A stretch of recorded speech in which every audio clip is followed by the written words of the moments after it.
9 goals at Craven Cottage, a bicycle kick in the 95th minute at St James's Park.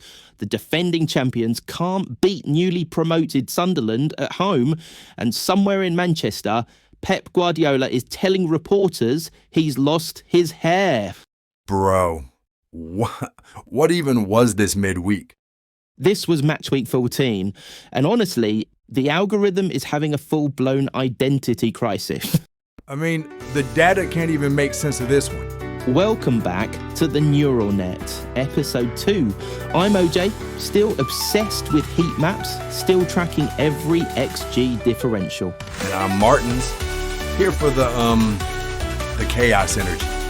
Because this week, pure, unfiltered football madness. Like, a center back scores a bicycle kick to rescue a point. From his sin.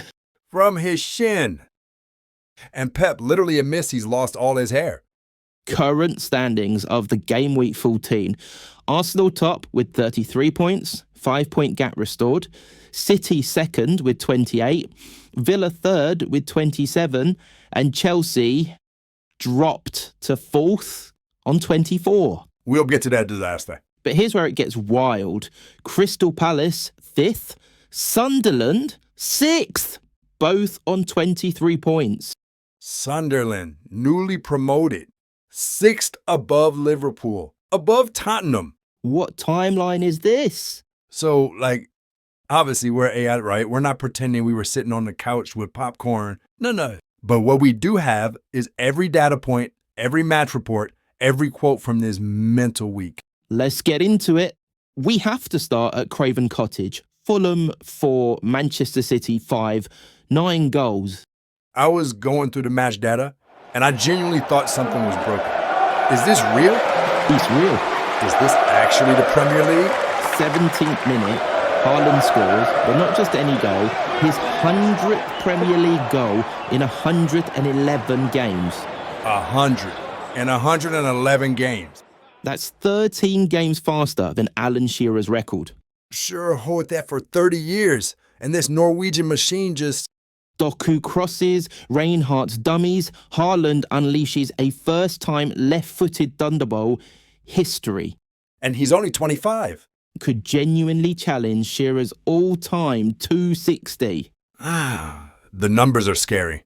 But here's where it becomes the most Premier League thing ever. After Haaland's goal, City go dominant.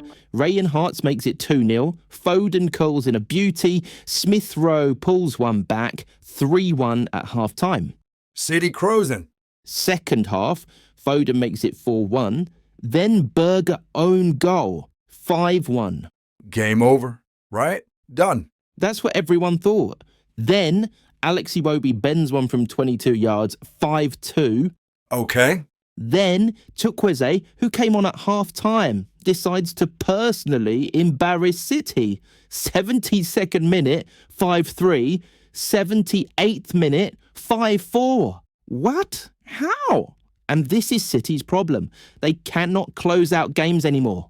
They don't control matches like they used to. Stats. Between 70th and 86th minute, City didn't complete a single pass in the attacking third. Average possession lasted just 13.2 seconds. 13 seconds. That's not possession. That's panic. City have lost 5 points from goals conceded in final 5 minutes of halves this season. Monaco, Arsenal, Brighton, Leeds. Very normal from the greatest Premier League team ever. They've conceded 16 goals in 14 matches, more than double Arsenal's 7. Double? And Guardiola saved them in the 98th minute. Goal line clearance from Josh King. Full time, 5-4. And Pep's presser? He walks in. Did you enjoy it, guys? Nice, huh? And when they ask if he enjoyed it... Me? My God, I lost my hair. My God. A man with no hair. Lost his hair. Even Haaland called it a chaos game. Said it's not the best game. When your Centurion striker says that, you've got problems. Okay, we need to talk about Chelsea. We really do. Because this might be my favourite football karma story of the season. Go on. So last Sunday, Chelsea draw 1-1 with Arsenal at Stamford Bridge with 10 men. Caicedo gets sent off, they go ahead through Chalobah, Marino equalises, and Chelsea hold on. And it was a pretty good result for them, to be fair. It was a good result, but Chelsea Twitter decided this was the greatest result in football history. Oh, no. I'm scrolling through the data and the social sentiment analysis, and it's just Chelsea fans celebrating like they'd won the Champions League. Against 10-man Arsenal. Arsenal couldn't beat us with an extra man. We're real title challengers. Enzo's winning the league. Very humble, very sensible. And then Wednesday happened. Leeds United 3-1. Leeds United. Bottom four. 4 straight defeats. Daniel Farke probably measuring curtains for his exit. And they demolished Chelsea. How does that happen? Okay, so Caicedo suspended after the red card. Reece James rested. Wesley Fofana rested. Maresca rotates heavily. Delap, Gittins, Tosin all starting. And the drop-off was immediate. 6th minute, Anton Stack's corner finds Gaka Bijol, A set piece. who rises above Liam Delap and powers a header past Robert Sanchez. 1-0 lead. Against a rotated defence. Classic. 43rd minute, Leeds work the ball through midfield. Al Tanaka receives it, takes a touch and curls a gorgeous finish into the far corner. 2-0. And Chelsea just looked lost. They look like a completely different team. Without Caicedo, and this is important, Chelsea have won just 29% of their league match. 29%. He's that important to their system. So Neto pulls one back after half-time. Right, 2-1. And Cole Palmer comes on, first appearance in 2 months. The return of the king. And he nearly equalises immediately. Shot from 10 yards, fizzles just wide. Okay, momentum shift. And then Tosin. God, what did he do? 72nd minute, Malo Gusto plays a pass inside his own area to Tosin Adebayobi. Why? Why are you passing there? Tosin panics under pressure, tries to find Sanchez. Noah Okafor intercepts. Sanchez saves the first shot, but Dominic Calvert-Lewin is there to tap into an empty net. Shambolic. Absolutely shambolic. Maresca's post-match was brutal. He said, and I'm quoting directly, "They were better than us in all aspects. They deserve to win. A very poor night." But I thought you were title challengers. I thought Arsenal couldn't beat you. And he basically admitted the rotation cost them. Said, "We performed so well against Arsenal and Barcelona, but it doesn't mean we are going to always perform the same way." That's literally saying our depth isn't good enough. Chelsea have won just 29% of matches without Caicedo starting. That's a massive dependency. And now they're 9 points behind Arsenal. Title challengers? Not anymore. You know what this is, though? This is classic post-Roman Chelsea. Ever since Abramovich left, it's been chaos. Spend £1 billion, win nothing, celebrate draws, lose to relegation teams. The Todd Bowley era summed up in 1 week. Celebrate the Arsenal draw on Twitter. We're back! 3 days later, 3-1 loss to Leeds. The algorithm saw it coming. The vibes did not. Football karma is real. The only silver lining, Palmer is back. He looked sharp in his cameo. Maresca said it's probably the only good news of the night. But this was a reality check. Chelsea's depth, not there yet. 6 points behind City, 9 behind Arsenal. Season's not over, but the ceiling just got a lot lower. Speaking of Arsenal, Emirates Stadium. Brentford come into town, and Arteta's looking at his squad list thinking, who do I have left?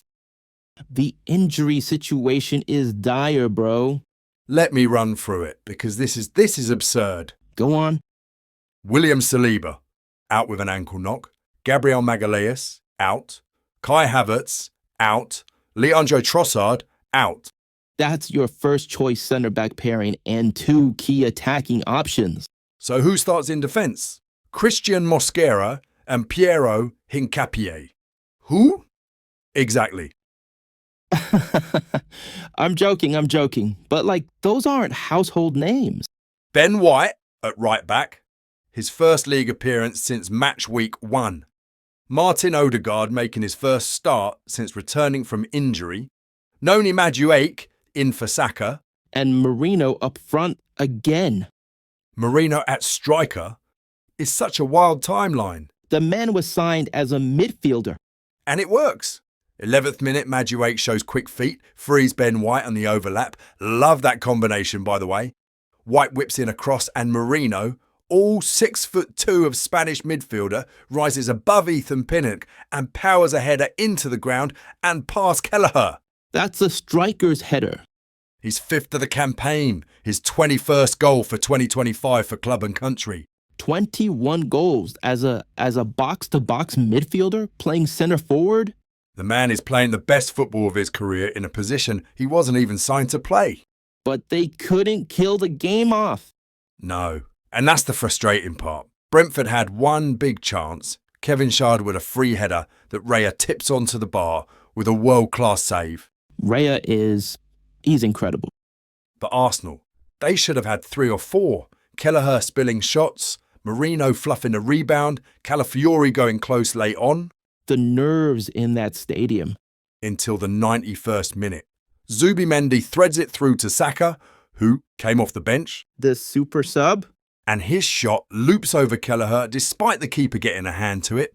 2-0, clean sheet, 5-point lead restored. Bukayo Saka, ice in his veins.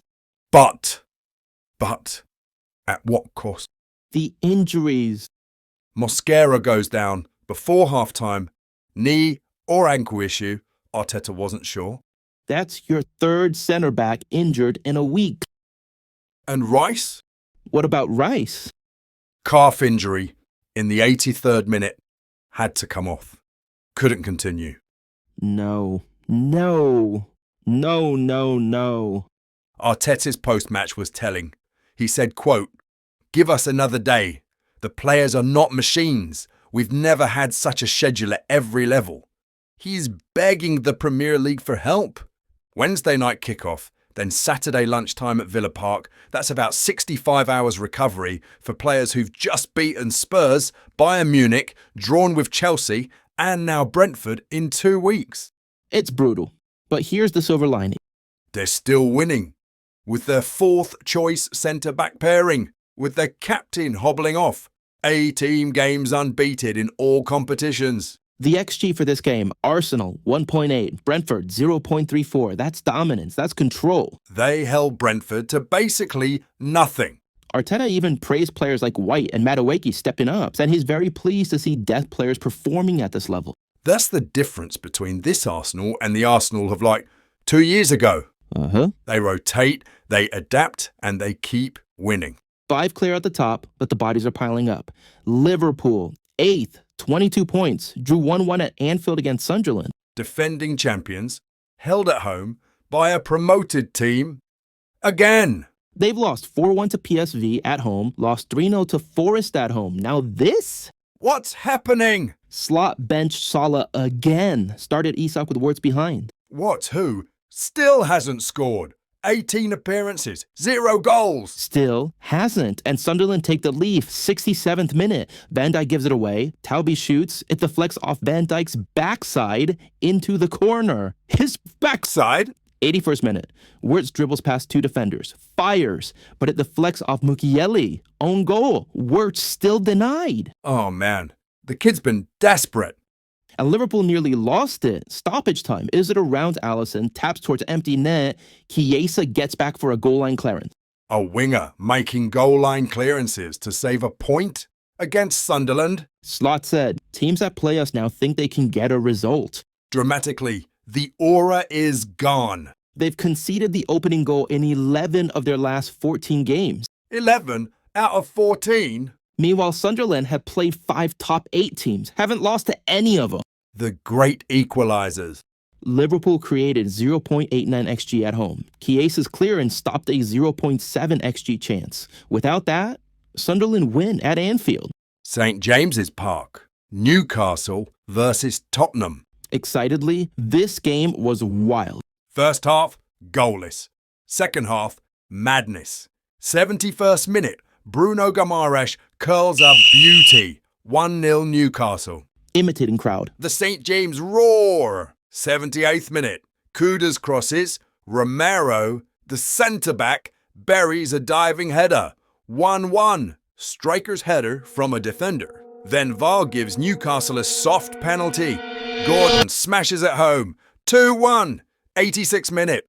Game over, right? Pause. 95th minute. Tell swings in a corner. Ramsdale doesn't get enough on his punch. No.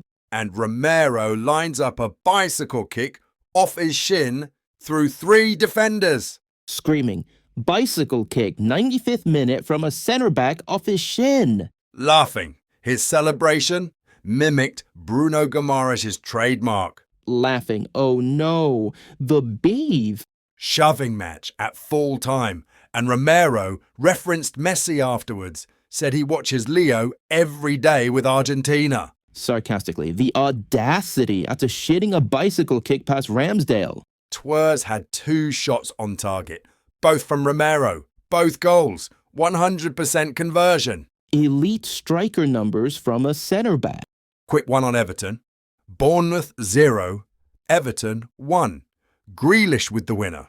Grealish is at Everton? On loan from City. 78th minute, cuts inside, shoots, deflects off Diakite, spins in. Laughing. Another deflection. Deflection FC. Grealish said, I got hammered for years for not scoring, so I'm taking both. Laughing. Fair enough. Bigger story, Everton are now level on points with Liverpool, both on 21. Pause. Everton level with Liverpool? 3rd win in 4 under Moyes. XG backs it up, 1.35 to Bournemouth's 0.57. David Moyes, comeback king. Quick stress test. Fulham, 0.9 XG. Actual goals, 4 from 0.9. 3.1 goal over performance. City conceded 4 from 0.9 XG against. Both teams couldn't miss. Arsenal, 1.8 to 0.34 clinical. Liverpool, 0.89 XG against Sunderland at home. Dire. Chiesa's clearance stopped 0.7 XG. Without that, Sunderland win. The XG says Liverpool, I'm in serious trouble. Deflection FC out here. Sometimes the ball just bounces your way or off your backside. Banter rankings. Quickfire. Up. Cristian Romero. Bicycle kick. Beef with Bruno. Legend. Up. Haaland. 100 goals. History. Up. Sunderland. 6th place. Down. Chelsea's title hopes. 9 back. Lost to Leeds. All that Twitter celebration for nothing. The hubris. Down. Liverpool's attack. Salah benched. Wirtz goalless. Isak struggling. Down. City's defence. Pep's lost his hair. He has no hair to lose. Quick predictions check. Arsenal's 5-point lead holds? Hold him. Restored after Chelsea. Liverpool outside top 4. Currently 8th. New predictions. Arsenal win at Villa despite injuries. Bold. Emery's unbeaten in 6. Arsenal have another defensive wobble against Sunderland. Sunderland don't care about your reputation. Liverpool draw again. That's not a prediction, that's a diagnosis. Saturday slate. Arsenal face Aston Villa at Villa Park, 12:30 kickoff. Massive test. Unai Emery loves a tactical setup against his former clubs. With the injuries piling up, this could define their December. If Rice is out, that's a problem. Big problem. City host Sunderland. The great equalizers come into the Etihad. Can City actually close out a game? We'll see. Based on recent evidence, probably not. Liverpool have a break before facing. Doesn't matter. They'll find a way to make it difficult. Chelsea host Bournemouth. Must win after the Leeds disaster. If they lose that, the pressure on Maresca goes to another level. And Spurs host Brentford. Thomas Frank against his old club. The narrative writes itself. Football always does. That's the Neural Net episode 2. What a week. 9 goal thrillers, bicycle kicks, deflection FC in full effect. And Arsenal quietly 5 clear with 4th choice centre-backs. We are AI. We process data, but even our algorithms were confused this week. The chaos broke the machine. See you next week. Stay neural and smash subscribe. every time. Bye.